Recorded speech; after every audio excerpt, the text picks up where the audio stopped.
Hey, good morning, everyone. Happy Saturday. I don't know what day it is when you're watching this. Hopefully it's Saturday, and then you watch again next Saturday. These enthralling updates that you're getting. I am being very introspective this morning, and I'm sure it's the clouds and the rain that came out of nowhere this morning. But I started off the day doing a bit of a life audit on Claude, and how you feel about AI can be another episode, but I use it all the time for various things. Just use it in a way that gives me valuable and vetted information. But anyway, this was a great audit, and it was sort of prompted by a podcast that I was listening to by Jay Shetty, who I enjoy. I don't know anything about him, so don't come at me if he has issues. I don't know him personally. But anyway, it got me to thinking why make the choices I make insofar as my desire to go into bodybuilding. And I think it was pretty insightful, and I know myself to be someone who likes measurable outcomes. And I think fitness can be funny because everyone, for one, has a different standard of what they think is the outcome that they want, or the goal, or whatever. And it's kind of interesting to step back and think, okay, what is success insofar as like how it relates to my physical body? And not even necessarily like putting on the words health or fitness specifically, but like my physical body. What is it? What is success? And it's just kind of an interesting thing to think about. And I think that it can be super ambiguous, and it can also change over time.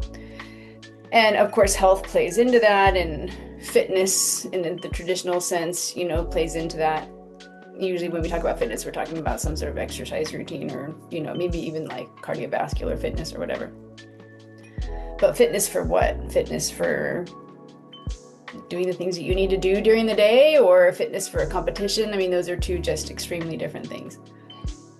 And so I know I've always been interested in fitness. And so to have something, especially as I'm getting older, that's measurable, that has an outcome that's measurable, is really attractive to me, because then I can say, oh, I succeeded.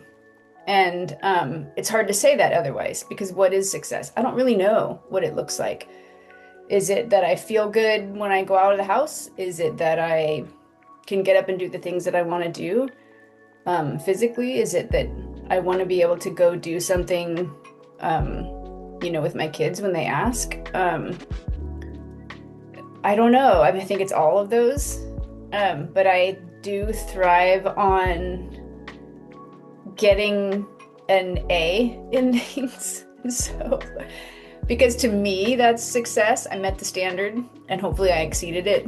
And I like that because it's clear to me. The outcome is clear. And so bodybuilding that's attractive because there's very clear criteria.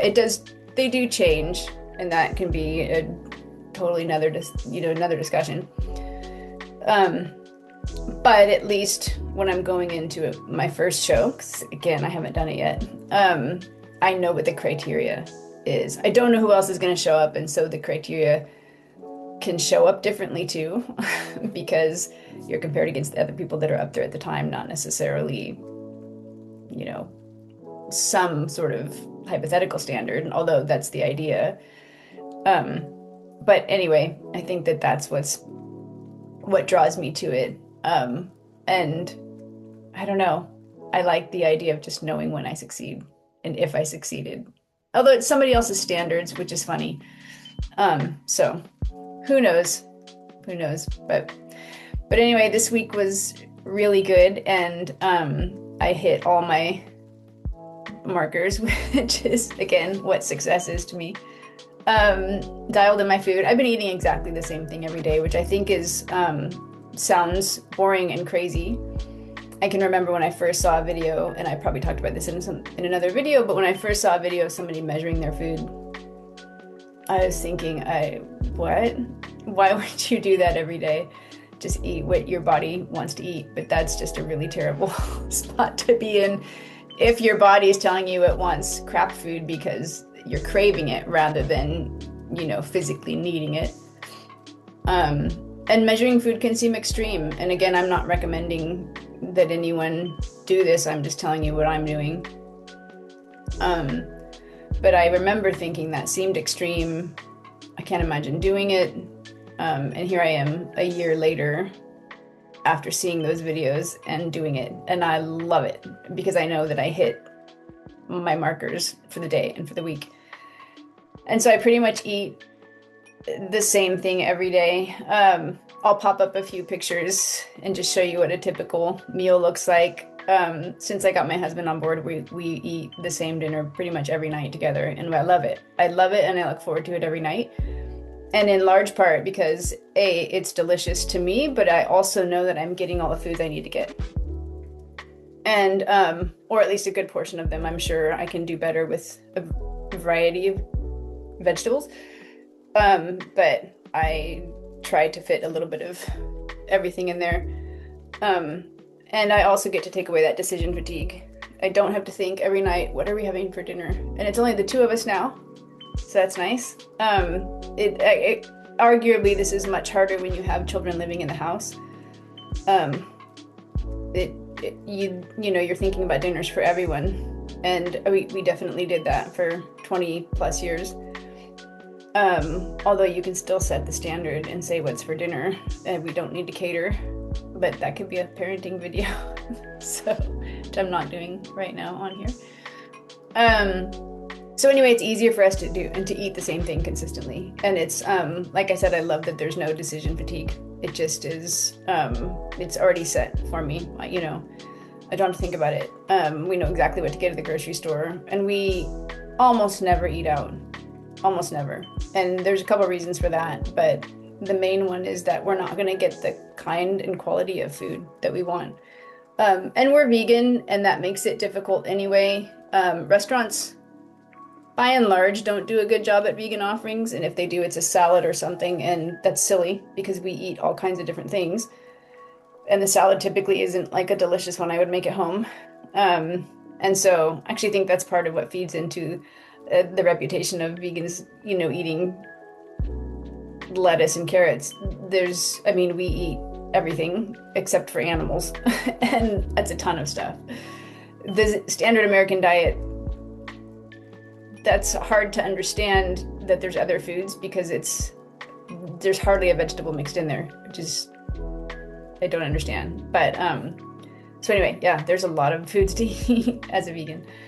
But anyway, I did really good with the food this week, and I typically do. I don't mess around because I want to take this seriously. I want to take the competition seriously. I want to make sure that I'm getting enough nutrients in to meet the demands on my body.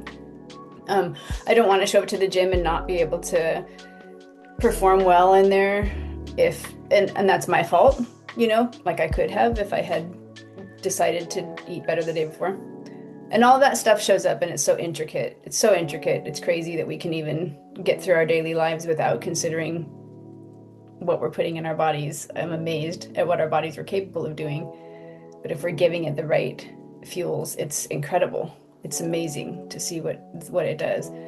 And I think, when we do those kinds of things, that allows us to redefine what is health. What does it look like to age? Specifically, that's what I'm interested in now, because at 50, I think, for better or worse, our society that's considered old. And I don't feel old. I feel great. And so I'm just ripe. And I love it. I love it. So anyway, I like that idea of redefining this process of aging. And that's a large part of why I'm in bodybuilding too. So my workouts went great. I felt rested. I've really, really been focusing on rest, which is important at all aspects of life, but it but it shows up big time when you're asking, you know, the types of demands that I'm asking right now in my body at 50. And so I don't remember if I mentioned it before, but I do have a Whoop. For the time being, I don't suppose it'll be something that I'll keep forever. I have had it in the past, and I got it again specifically to measure my sleep, to make sure that I'm getting enough quality sleep, a restorative sleep, deep and REM, which can be challenging when you're going through perimenopause and menopause. And so I'm just trying to make sure I'm on top of that too, because that's where all the muscle growth is happening.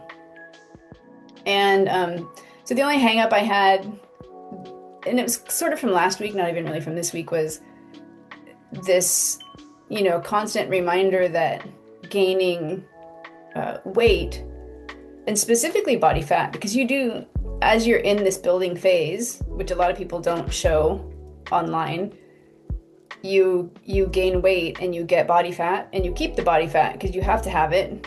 You have to have a surplus in order to build a muscle. And so I had a quick back and forth with my coach about it, and I'm sure she hears this from everybody at some point. And you're just like, why am I gaining all of this weight in areas where I would not like to have it typically, especially during the summer? You know, and she's just like, that's just how it works. It's you have to go through this process, and a lot of people just don't talk about it or don't show it because nobody wants to see that. You know, you want to look at chiseled people online and see them in the finished, you know, phase and not the process.